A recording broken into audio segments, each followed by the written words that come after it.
صحيح موسم صعيب، موسم ما كانش في تطلعات جماهير الميرينجي.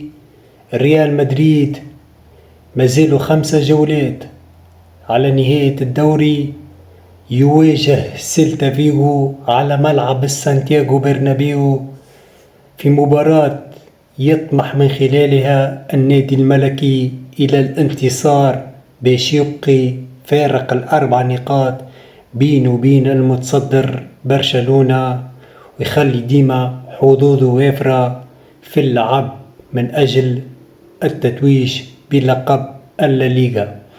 مباراة كبيرة، مباراة مهمة. جماهير الميرينجي تنتظر ردة الفعل وتنتظر أنه يخلي ديما الميرينجي يحارب لآخر جولة من أجل التتويج باللقب الليغا، مع العلم أنه الجولة الجاية هي كلاسيكو العالم ما بين برشلونة والريال مدريد. هكا ممكن يقلك الانتصار فيها يخلي فارق النقطة واحدة، وهكا تشتعل الصدارة على التتويج بلقب لليغا. ننتظر المباراة، ننتظر الإثارة، ننتظر ردة الفعل اللاعبين، خاصة بعد الهزيمة في نهائي الكوبا ديري أمام برشلونة.